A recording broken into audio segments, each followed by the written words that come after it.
ये कहानी है आज से 15 साल पहले की, जब एक बहुत बड़ा सूरज से निकला धमाका सोलर फ्लेयर हुआ था, जिसने ओजोन परत को नष्ट कर दिया था।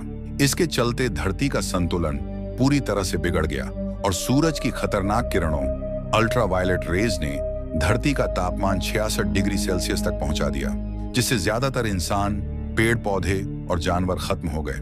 अब हम एक आदमी को देखते हैं जो सुरक्षात्मक कपड़े पहनकर धूल भरी आंधी में शायद खाने की तलाश में घूम रहा है। तभी उसकी कलाई पर लगी मशीन उसे चेतावनी देती है कि यहाँ रेडिएशन बहुत ज्यादा है। इसके बाद वह अपने डॉग जैसे दिखने वाले रोबोट के साथ एक बंद स्टोर में जाता है, जहां उसे एक इंसान की लाश मिलती है, लेकिन वह उसे अनदेखा कर आगे बढ़ता है और देखता है कि स्टोर पहले ही लूटा जा चुका है। फिर भी उसे थोड़े से डॉग फूड के पैकेट मिल जाते हैं, जिन्हें देखकर वह कहता है, लगता है आज कोई बहुत खुश होने वाला है। फिर वह स्टोर की दीवार पर एक निशान बनाता है, जिससे पता चलता है कि वह यहाँ आ चुका है। इसके बाद वह अपना ट्रक लेकर शहर की ओर बढ़ता है और रास्ते में खड़ी गाड़ियों को टक्कर मारता हुआ मस्ती से आगे बढ़ता है।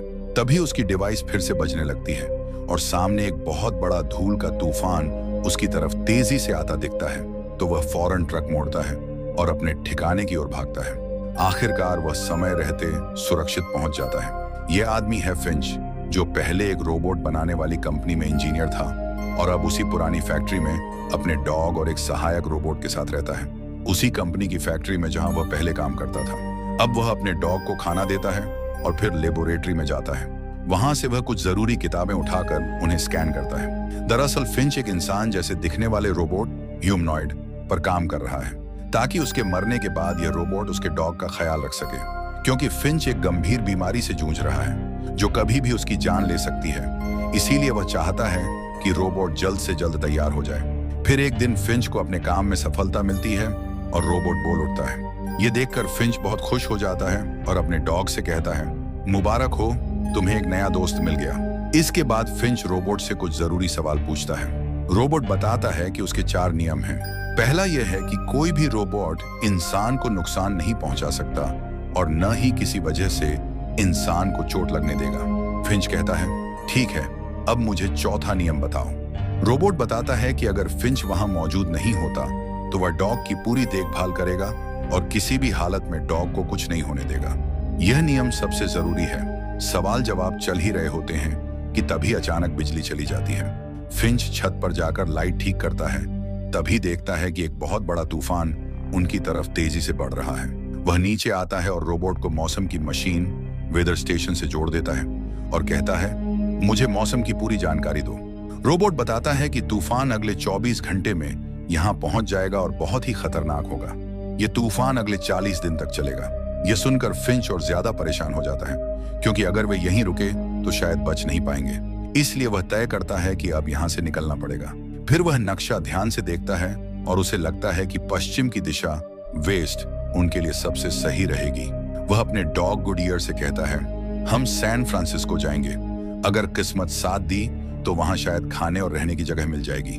तभी फिंच की नाक से खून गिरने लगता है, जो इस बात का इशारा था कि अब उसे जल्दी करना होगा। फिर वह रोबोट को तैयार करता है, लेकिन तूफान के आने तक उसमें सिर्फ 72% जानकारी ही डाल पाता है। यानी रोबोट के पास अभी पूरा ज्ञान नहीं होता। इस वजह से उसे सीखने की जरूरत थी। फिंच उसे चलना सिखाता है। जैसे जैसे फिंच चलता है, रोबोट भी उसकी नकल करता है। फिर फिंच खाने पीने की चीजें और दवाइयां लेकर अपनी वैन में पहुंचता है और ये लोग सैन फ्रांसिस्को के लिए निकल पड़ते हैं। फिंच की वैन एक खास तरह की बदली हुई मॉडिफाइड वैन होती है, जो बाहर की गर्मी और रेडिएशन से सुरक्षित रहती है। अब ये लोग सफर का मजा लेते हुए आगे बढ़ते हैं। रास्ते में रोबोट खाली शहरों को देखकर पूछता है, सब लोग कहाँ गए? फिंच जवाब देता है, ये लंबी कहानी है, फिर कभी बताऊंगा। फिर फिंच एक सुरक्षित जगह देखकर गाड़ी रोकता है और रोबोट से कहता है, चलो, तुम्हें बहुत कुछ सिखाना है। इसके बाद ये लोग खाने की तलाश में एक पुराने थिएटर के अंदर जाते हैं, जहां उन्हें कुछ पॉपकॉर्न मिलते हैं। फिंच उन्हें लेकर बाहर आता है और जैसे ही प्लेट पर रखता है, वे पॉपकॉर्न अपने आप उछलने लगते हैं। असल में फिंच रोबोट को यह दिखाना चाहता था कि बाहर का तापमान कितना ज्यादा है। तभी ये लोग देखते हैं कि एक बहुत बड़ा तूफान उनकी तरफ बढ़ रहा है। फिंच फौरन वहां से निकल जाता है, लेकिन जल्दी ही उसे समझ आता है कि तूफान की रफ्तार बहुत ज्यादा है और वे बचकर नहीं भाग पाएंगे। इसीलिए वह वैन को एक तरफ लगाता है और उसे बचाने के लिए चारों ओर कीलें ठोंक कर केबल से बांध देता है। रोबोट भी उसकी मदद करता है और तूफान आने से पहले वे वैन को पूरी मजबूती से बांध देते हैं। तूफान इतना तेज होता है कि वैन हवा में उठने लगती है। कई रस्सियां टूट जाती हैं, लेकिन किस्मत से वे बच जाते हैं। तूफान थमने के बाद फिंच बाहर आता है और देखता है कि वैन का एक टायर खराब हो चुका है। यह देखकर वह परेशान हो जाता है, क्योंकि उनके पास दूसरा टायर तो था, लेकिन उसे बदलने के लिए जैक नहीं था। तभी वह रोबोट फिंच की मदद कर देता है और अपने एक हाथ से ही वैन को ऊपर उठा लेता है, जिससे फिंच आराम से गाड़ी का टायर बदल पाता है। अब रोबोट की मदद पाकर फिंच को बहुत अच्छा लगता है। वह कहता है, आज तुमने बहुत अच्छा काम किया, इसलिए मुझे लगता है कि तुम्हें एक नाम देना चाहिए। फिंच उसे जेफ नाम देता है। फिर ये लोग रात को वहीं रुक जाते हैं। फिंच अपना सूट ठीक करता है और जेफ को कुछ जरूरी बातें सिखाता है। अगली सुबह जैसे ही सूरज निकलता है, वैन की छत पर लगे सोलर पैनल अपने आप खुल जाते हैं। तभी फिंच की नींद खुलती है और वह देखता है कि जेफ डॉग की नकल कर रहा है। फिंच कहता है, सुबह सुबह इतना शोर मत करो। जेफ कहता है, मुझे लगता है कि डॉग मुझे पसंद नहीं करता। फिंच जवाब देता है, ऐसा नहीं है, बस उसे तुम पर अभी भरोसा नहीं हुआ है। अब फिंच अपने अगले सफर के लिए निकल पड़ता है। काफी दूर जाने के बाद अचानक उसकी तबीयत बिगड़ने लगती है। तभी जेफ ड्राइव करने की बात करता है। फिंच कहता है, नहीं, तुम अभी कल ही पैदा हुए हो। फिर फिंच वैन को एक रेस्टोरेंट के सामने रोकता है और कहता है, मुझे थोड़ा आराम चाहिए, तुम यहीं रहकर वैन का ध्यान रखना। फिर वह वैन से उतरकर रेस्टोरेंट के अंदर चला जाता है, जहां उसे जोर जोर से खांसी आने लगती है और उसके मुंह से खून निकलने लगता है। जेफ की आवाज सुनकर डॉग भी उसके पास आ जाता है। अब वैन में जेफ अकेला रह जाता है और तभी उसका तेज दिमाग चलने लगता है। वह कूदकर ड्राइविंग सीट पर बैठ जाता है और गाड़ी चलाने की कोशिश करता है। जब फिंच बाहर वैन को चलते हुए देखता है, तो वह दौड़ता हुआ बाहर आता है और देखता है कि जेफ ने वैन को एक गाड़ी से टकरा दिया है। लेकिन क्योंकि फिंच यूवी सूट के बिना तेज धूप में बाहर नहीं जा सकता था, इसलिए वह वहीं खड़े होकर जेफ से बात करता है और कहता है, तुम अभी वैन चलाने के लिए तैयार नहीं हो, इसलिए मेरा यूवी सूट मुझे ला दो ताकि मैं वैन तक पहुंच सकूं। लेकिन जेफ उसकी बात को सही से नहीं समझ पाता और दोबारा से वैन को चला देता है और फिर से टकरा देता है। यह देखकर फिंच को बहुत गुस्सा आता है। वह जेफ को पास बुलाता है और जैसे ही अपना हाथ धूप में बाहर निकालता है, उसकी त्वचा जलने लगती है। फिंच कहता है, माना कि तुम कल ही बने हो, लेकिन अब तुम्हारे बड़े होने का समय आ गया है। मैंने तुम्हें इसलिए बनाया है ताकि तुम इस डॉग का ध्यान रख सको, क्योंकि यह तुम्हारी तरह धूप में जिंदा नहीं रह सकता। अब फिंच अपना सफर आगे बढ़ाता है। तभी उसे महसूस होता है कि अब वक्त आ गया है जेफ को गाड़ी चलाना सिखाने का। वह उसे ड्राइविंग सिखाता है। जेफ की सीखने की ताकत बहुत अच्छी होती है और वह थोड़े ही समय में ठीक से गाड़ी चलाना सीख जाता है। ये देखकर फिंच बहुत खुश होता है। फिर रात होते ही ये लोग एक जगह रुकते हैं और वहां आग जलाते हैं। फिंच वहीं बैठकर अपने पुराने दिनों को याद करता है।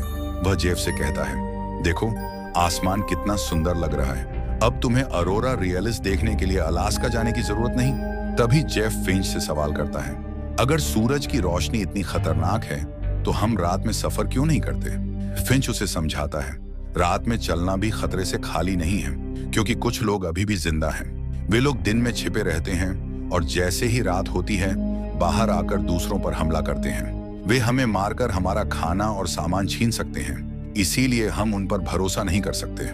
बाहर बहुत ठंड थी, इसलिए फिंच वैन के अंदर सोने चला जाता है, जबकि जेफ अब भी बाहर आग के पास बैठा रहता है। फिर अगली सुबह वैन से खांसने की आवाज आती है। जेफ अंदर जाकर देखता है कि फिंच उल्टियां कर रहा है और उसकी हालत बहुत खराब हो चुकी है। वह उसकी मदद करने की कोशिश करता है और एक गीला कपड़ा उसके माथे पर रखता है। हालांकि फिंच को डॉक्टर की जरूरत थी, लेकिन पास में कोई नहीं था, इसलिए जेफ वैन चलाकर सफर आगे बढ़ाता है। थोड़ी देर बाद वे एक शहर में पहुंचते हैं जो पूरी तरह सुनसान पड़ा था। जेफ वैन रोकता है और देखता है कि फिंच गहरी नींद में है। फिर वह डॉग रोबोट के साथ वैन से बाहर निकलता है और जरूरी चीजें ढूंढने अस्पताल जाता है, जहां उसे कुछ दवाइयां और एक जैकेट मिलती है। उधर जब फिंच की नींद खुलती है तो वह देखता है कि उसके दोनों रोबोट वहां नहीं हैं। वह जल्दी से अपना सूट पहनता है और उन्हें ढूंढने निकल पड़ता है। उधर छोटा रोबोट एक खिलौना देखता है और जैसे ही उसे उठाने जाता है, वह एक छुपे जाल में फंस जाता है और उसके 2 टुकड़े हो जाते हैं। तभी फिंच बिल्डिंग के अंदर पहुंचता है और देखता है कि वह छोटा रोबोट अब नहीं रहा। वह उसे हमेशा के लिए बंद कर देता है। तभी उसे जेफ मिलता है, जिसने बहुत सी दवाइयां इकट्ठा कर ली थी। फिंच कहता है, तुम्हें यहाँ नहीं आना चाहिए था, ये जगह बहुत खतरनाक है। फिर वे दोनों जल्दी से बिल्डिंग से बाहर भागते हैं और वैन स्टार्ट करके वहां से निकल जाते हैं। उसी वक्त हमें एक दूसरी गाड़ी स्टार्ट होती दिखती है। शायद किसी ने इन्हें देख लिया था। फिंच अपनी सुरक्षा के लिए गन निकालता है। अब चलते चलते रात हो जाती है। तभी वह साइड मिरर में देखता है कि एक कार उनका पीछा कर रही है। पीछा छुड़ाने के लिए फिंच वैन को हाईवे से नीचे उतार देता है। वह बहुत घबराया हुआ था। जल्दबाजी में जैसे ही वह वैन को एक पुल के नीचे से निकालता है तो वैन ऊंचाई की वजह से वहां फंस जाती है और उसके ऊपर लगे सोलर पैनल टूट जाते हैं। अब फिंच बहुत डर जाता है और उसके हाथ पैर कांपने लगते हैं। तभी जेफ वैन से नीचे उतरता है और धक्का मारकर वैन को पुल के नीचे छिपा देता है। अब जब पीछा कर रहे लोग पास आते हैं तो उन्हें वैन दिखाई नहीं देती और वे वहां से चले जाते हैं। इसके बाद फिंच नीचे उतरता है और टूटे हुए सोलर पैनल्स को देखकर बहुत उदास हो जाता है। वह जेफ से कहता है, अब हम शायद कभी सैन फ्रांसिस्को नहीं पहुंच पाएंगे। जेफ कहता है, तुम ऐसे हार मत मानो, मुझे तुम पर भरोसा है, हम जरूर गोल्डन गेट ब्रिज तक पहुंचेंगे। इसके बाद फिंच उसे एक कहानी सुनाता है। वह कहता है, जब धरती पर सूरज की खतरनाक किरणें पड़ी थीं, तो जो लोग जिंदा बचे थे उन्होंने चारों तरफ लूटपाट शुरू कर दी थी। मैं भी खाने की तलाश में एक मॉल गया था, लेकिन वहां पहले ही सब कुछ लूटा जा चुका था। फिर भी किस्मत से मुझे वहां नूडल्स का एक पैकेट मिल गया। तभी वहां एक 9 साल की बच्ची अपनी माँ के साथ आई। उनके पास बहुत सारा खाना था, लेकिन उस बच्ची के हाथ में बंदूक थी। मैं डर के मारे छिप गया और उनके चले जाने का इंतजार करने लगा। तभी एक आदमी कार में वहां आता है। वह उनसे खाना छीनना चाहता है, लेकिन जब वे मना करते हैं तो वह आदमी उन्हें गोली मार देता है। दोनों की वहीं मौत हो जाती है। जब मैं उनके पास गया तो मुझे एक आवाज सुनाई दी। वह आवाज उस बच्ची के बैग से आ रही थी। जब मैंने बैग खोला तो उसमें एक छोटा सा पिल्ला था। भूख ने इंसानों को हैवान बना दिया था, लेकिन मैं एक डरपोक इंसान सिर्फ देखता रह गया। ये कहानी सुनकर जेफ चुप हो जाता है। सुबह होते ही वे लोग फिर से सफर शुरू करते हैं। रास्ते में जेफ उन पोस्ट कार्ड्स को पढ़ता है जो फिंच के पापा ने उसे भेजे थे। तभी अचानक एक तितली वैन की खिड़की से टकराती है। जब जेफ ये बात फिंच को बताता है तो फिंच बहुत हैरान हो जाता है। वह अपना एक हाथ वैन से बाहर निकालता है और देखता है कि वहां सूरज की तेज किरणें नहीं हैं। फिर वह वैन से बाहर आता है और इतना खुश हो जाता है जैसे उसे एक नई जिंदगी मिल गई हो। तभी एक और तितली उड़कर उसके हाथ पर बैठ जाती है। अब फिंच को यकीन हो जाता है कि यह जगह पूरी तरह सुरक्षित है, जहां कोई खतरनाक सूरज की किरणें नहीं हैं। अब फिंच अपने अच्छे कपड़े पहनकर तैयार होता है और खुले आसमान के नीचे टेंट लगाकर खाना खाता है और उस पल को एंजॉय करता है। तभी जेफ कहता है, तुमने मुझसे झूठ बोला था कि गोल्डन गेट ब्रिज वाला कार्ड तुम्हारे अंकल ने भेजा था, जबकि उसके पीछे तो डैड लिखा है। फिंच जवाब देता है, मेरे पापा आर्मी में थे, वो ऐसे ब्रिज बनाते थे, लेकिन मेरे जन्म से पहले ही वो हमें छोड़कर चले गए। हम कभी उनसे मिल नहीं पाए। फिर एक दिन जब मेरा 15वां जन्मदिन था, मुझे यह पोस्ट कार्ड मिला जिस पर लिखा था कि वो मुझसे गोल्डन गेट ब्रिज पर मिलेंगे। उन्हें इम्प्रेस करने के लिए ही मैंने ये सूट खरीदा था, लेकिन हम कभी मिल नहीं पाए। मैंने इतने सारे पोस्ट कार्ड इसलिए संभाल कर रखे हैं क्योंकि मैं दुनिया घूमना चाहता था और उस ब्रिज पर जाकर उसकी खूबसूरती को देखना चाहता था, लेकिन मैं वो कर नहीं सका। हम इंसान भी कितने अजीब होते हैं, जब समय होता है तो मौके को गंवा देते हैं। ये सुनकर जेफ कहता है, कोई बात नहीं, हम अभी वहां चलेंगे और साथ में घूमेंगे। फिंच कहता है, नहीं, अब मेरा वक्त आ गया है। तुम मुझसे वादा करो कि मेरे जाने के बाद तुम इस डॉग का अच्छे से ख्याल रखोगे। ये सुनकर जेफ सिर हिलाकर हाँ करता है। अब फिंच डॉग के साथ खेलने लगता है और जेफ को भी साथ खेलने के लिए कहता है, लेकिन डॉग अभी भी जेफ पर भरोसा नहीं करता और हर बार बॉल लाकर फिंच को ही देता है। फिंच मुस्कुराकर कहता है, कोई बात नहीं, जल्दी ही तुम दोनों अच्छे दोस्त बन जाओगे। तभी अचानक फिंच को खून की उल्टी हो जाती है और उसकी तबीयत बहुत बिगड़ने लगती है। वह समझ जाता है कि अब उसका आखिरी वक्त आ गया है। वह जेफ से हाथ मिलाता है और जेफ भावुक होकर उसे गले लगा लेता है। फिंच के लिए ये पल बहुत भावुक होते हैं। वह ज्यादा कुछ नहीं बोल पाता और फिर आराम करने के लिए वैन के अंदर चला जाता है। फिंच अपने आखिरी पल अपने डॉग के साथ बिताना चाहता था। वह उसे प्यार से सहलाता है और धीरे धीरे इस दुनिया को अलविदा कह देता है। उधर जेफ बाहर रखा सामान समेट रहा होता है। तभी उसे डॉग के रोने की आवाज सुनाई देती है। वह समझ जाता है कि फिंच अब इस दुनिया में नहीं रहा। इसके बाद जेफ वहीं पर फिंच का अंतिम संस्कार करता है। अगली सुबह जब वह उठता है तो देखता है कि गुडईयर बहुत उदास है। फिर जेफ उसे वैसे ही खाना खिलाता है जैसे फिंच उसे सिखा गया था। इसके बाद वह उसके साथ बॉल से खेलने लगता है। धीरे धीरे जेफ और गुडईयर के बीच अच्छी दोस्ती हो जाती है। अब जेफ सैन फ्रांसिस्को की ओर निकल पड़ता है। लगभग 18 घंटे का सफर तय करने के बाद वे दोनों गोल्डन गेट ब्रिज पहुंचते हैं। हालांकि इस सफर में फिंच उनके साथ नहीं था, जो हमेशा से इस ब्रिज पर आना चाहता था। अब जेफ और गुडईयर पुल पर खड़े होकर वहां की सुंदरता को निहारते हैं। जेफ फिंच की याद में वह पोस्ट कार्ड पुल पर चिपका देता है, जिस पर उन तीनों का स्केच बना हुआ था। तभी उसकी नजर एक और नोट पर पड़ती है। उसमें किसी लड़की का नाम और एक पता लिखा होता है। साथ ही लिखा था, हम लोग सुरक्षित हैं। अगर कोई यह नोट पढ़ रहा है तो हम इस पते पर मिलेंगे। इसके बाद जेफ गुडईयर के साथ उस जगह की तलाश में निकल पड़ता है, ताकि वह बचे हुए लोगों के साथ मिलकर एक नई शुरुआत कर सके। और इसी के साथ ये मूवी खत्म हो जाती है।